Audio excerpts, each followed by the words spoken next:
को आत्मनिर्भर कैसे बनाया जाए, हिमाचल प्रदेश की जो आमदनी है उसके रिसोर्सेज को कैसे मोबिलाइज किया जाए, उसके लिए जो है आज कैबिनेट में अहम फैसले लिए गए हैं, जिनमें से कि सबसे महत्वपूर्ण फैसला जो है वो जो ये जांगन थोपी पावरी हाइडल प्रोजेक्ट है जो 780 मेगावाट का है, इसको हिमाचल प्रदेश पावर कॉरपोरेशन को जो है आज कैबिनेट ने अलॉट किया है। इसके अलावा जो है और pump storage hydro electric power projects जो है वो हिमाचल प्रदेश में विकसित किए जाएंगे। उसमें पंप स्टोरेज में 1630 मेगावाट जो है उसकी बिजली का उत्पादन होगा, जिसमें से रेणुका डैम जो है रेणुका डैम का जो रिजर्वायर बनेगा उसके लिए 1630 मेगावाट और 270 मेगावाट जो है थाना प्लोन हाइडल प्रोजेक्ट के लिए जो है वो जो एलोकेशन जो है हिमाचल प्रदेश पावर कॉरपोरेशन को जो है वो की गई है।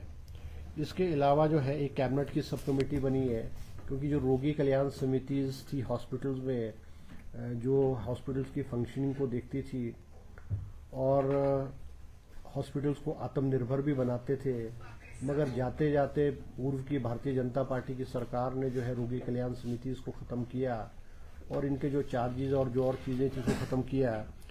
उसको रोगी कल्याण समिति को कैसे रिवाइव किया जाए और इनको कैसे फाइनेंशियली वायबल बनाया जाए, उसके लिए हेल्थ मिनिस्टर श्री धनीराम शांडिल जी की अध्यक्षता में एक कैबिनेट की सब कमेटी बनी है, जिसमें अनिरुद्ध सिंह जी पंचायती राज मिनिस्टर, राजेश धर्मानी जी टेक्निकल एजुकेशन मिनिस्टर और हमारे यादविंदर गोमा जी जो है आयुष मिनिस्टर है, वो एक कैबिनेट सब कमेटी बनाई और वो रिकमेंड करेगी कि जो रोगी कल्याण समिति को किस तरह से स्ट्रेंथन किया जाए, किस तरह से फाइनेंशियल वायबल बनाया जाए और हॉस्पिटल्स की जो दशा है वो चाहे इन टर्म्स ऑफ टेस्ट है, चाहे in terms of other machineries और इक्विपमेंट्स है, उसको कैसे ठीक किया जाए, उसके लिए कैबिनेट सब कमेटी बनी है।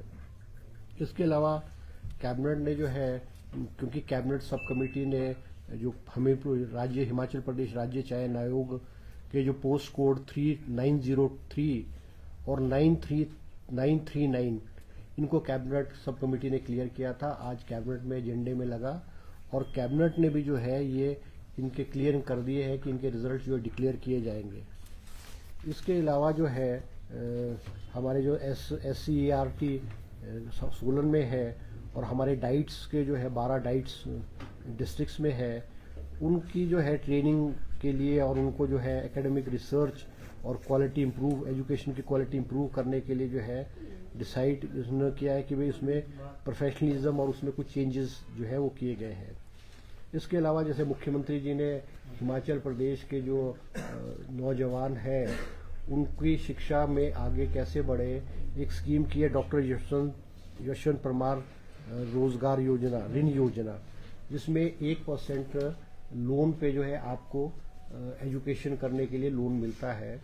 उसमें जो है विद इन इंडिया तो कोई भी स्टूडेंट अवेल कर सकता था, चाहे वो मेडिकल कॉलेज मेडिकल करे या इंजीनियरिंग करे या MBA करे या कोई भी प्रोफेशनल कोर्सेज करे, मगर विदेशों में शिक्षा ग्रहण करने का इस योजना में प्रावधान नहीं था, उसको भी जो है आज कैबिनेट जो है ऐड कर दिया गया है।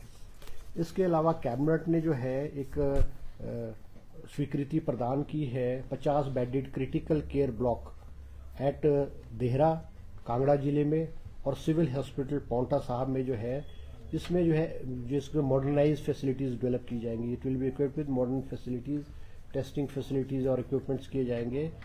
ये इसको प्रावधान किया गया जिसमें कि हर अस्पताल में 25-25 करोड़ रुपए के जो है वो खर्च किए जाएंगे। इसके अलावा देरा में जो है सुपरिटेंडेंट इंजीनियर का जो है सर्कल ऑफिस के खोलने की भी स्वीकृति जो है आज कैबिनेट ने की है और इसके अलावा ब्लॉक मेडिकल ऑफिसर देरा में भी जो है खोलने की आज कैबिनेट ने स्वीकृति की है। इसके अलावा जो है कैबिनेट ने कि हिमाचल प्रदेश में जो हमारे जो नौजवान हैं उसको रोजगार के साधन विशेष करके सरकारी क्षेत्र में कैसे बढ़े, क्योंकि पिछले 1.5 साल में हिमाचल प्रदेश में लगभग कोई 22,000 पोस्टें अलग अलग डिपार्टमेंट में स्वीकृत की गई है। जिनमें से बहुत सारी में रिक्रूटमेंट भी कर दी गई है और कुछ में जो है रिक्रूटमेंट का प्रोसेस चला है। आज कैबिनेट ने इस को देखते हुए जो है फॉरेस्ट डिपार्टमेंट में जो है 100 पोस्टें असिस्टेंट फॉरेस्ट डिपार्टमेंट में असिस्टेंट फॉरेस्ट गार्ड की 100 पोस्टें स्वीकृत की गई है। इसके अलावा जो है हमारे प्रिंटिंग एंड स्टेशनरी डिपार्टमेंट है, वो भी उसमें बहुत सारी वैकेंसीज पड़ी हुई थी और उसको भी खाली बहुत पोस्टें पड़ी थी। उसको स्ट्रेंथन करने के लिए अलग अलग श्रेणियों की 33 पोस्टें जो है वो आज कैबिनेट ने जो है स्वीकृत की गई है। इसके अलावा जो है 2 पोस्टें जो है डीएसपी सुप्रिटेंडेंट ऑफ पुलिस की पोस्टें कैबिनेट ने स्वीकृत की गई है। एक पोस्ट डिस्पेंसर इन जेल मंडी में सैंक्शन की गई है। एक post assistant chemist and technologist की गई है होम डिपार्टमेंट में, और 10 पोस्टें जो है वो एडवोकेट जनरल शिमला के ऑफिस में भी स्वीकृत की गई है। इसके अलावा जो है 6 पोस्टें जो है मेडिकल ऑफिसर डेंटल डॉक्टर्स की ईएसआई हॉस्पिटल्स में, क्योंकि डेंटल की पोस्टें नहीं थी। ईएसआई हॉस्पिटल शोगी है, कसौली है, जाबली है, ब्रोटीवाला है, नालागढ़ है और बद्दी है। इनमें 6 डेंटल डॉक्टर्स की पोस्टें जो है सैंक्शन की गई है। इसके अलावा कैबिनेट ने 6 मोबाइल फोरेंसिक वैन्स जो है वो इलेक्ट्रिकल ई व्हीकल्स जो है सैंक्शन की है डिपार्टमेंट ऑफ फोरेंसिक सर्विसेज, ताकि उनकी जो क्रेडिबल जो मूवमेंट है वो फास्ट हो सके। ये सिसु वाला तो पुलिस स्टेशन का तो बोल दिया ना, सिसु में भी जो है पुलिस स्टेशन खोलने की स्वीकृति प्रदान की गई है। और एक ये जो फॉरेस्ट रेस्ट हाउस है गढ़ कुफर ठियोग चुनाव क्षेत्र में, ये भी आज कैबिनेट ने यहाँ पे फॉरेस्ट रेस्ट हाउस बनाने की जो है अनुमति प्रदान की गई है।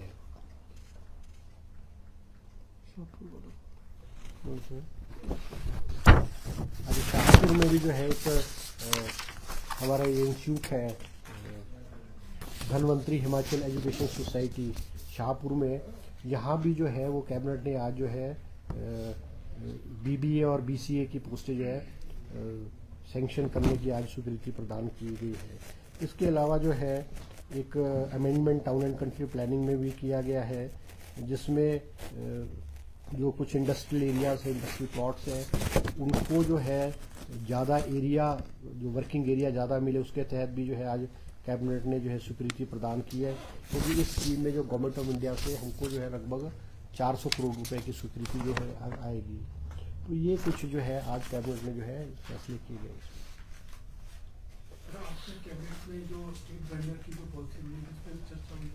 जो स्टेट वेंडर की जो पॉलिसी बननी है वो कैबिनेट में, क्योंकि आपको पता है कि विधानसभा में ये चर्चा हुई थी और मुख्यमंत्री जी ने स्पीकर साहब से रिक्वेस्ट किया था कि विधानसभा की कैबिनेट जो एमएलएस की कमेटी है वो बने।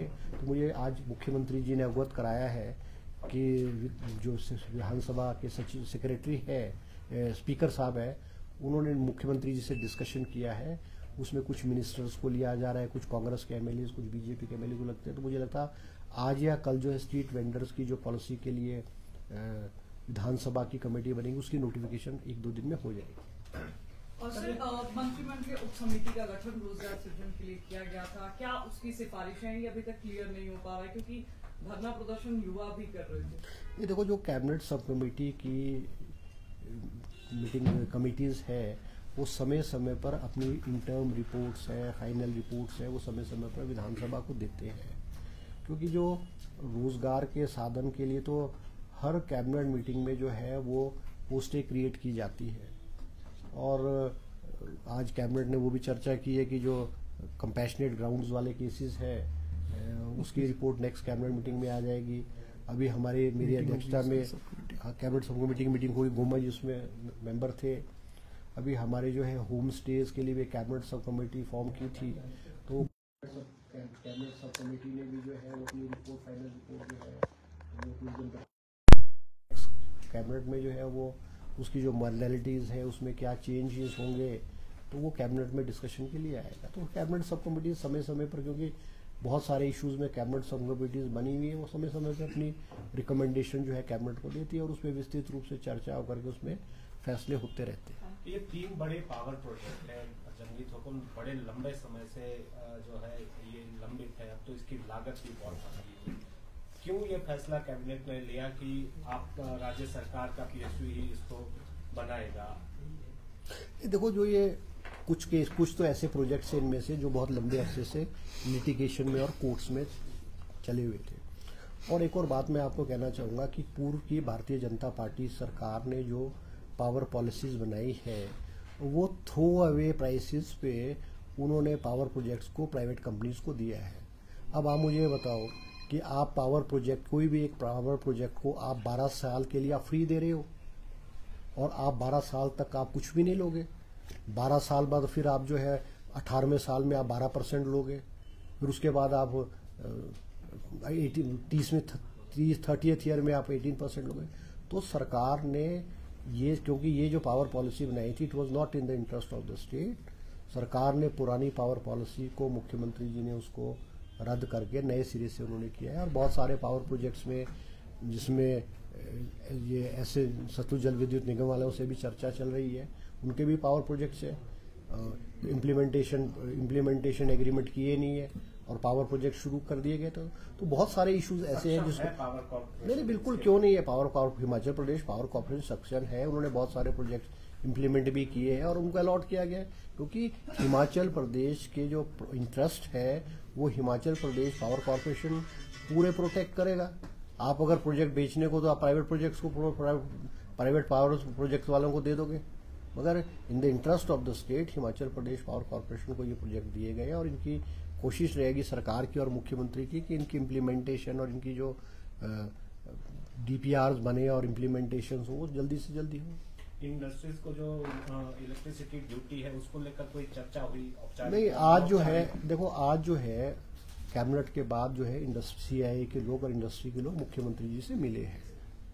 मैं भी मिला हूँ, मैं मिले और उन्होंने रिक्वेस्ट की है कि वे जो बिजली के रेट है वो कंपैरिजन की मदद से, मुख्यमंत्री जी ने उनको आश्वासन दिया है कि अगर ऐसा होगा तो उसको रिड्यूस किया जाएगा। ठीक है जी, थैंक यू।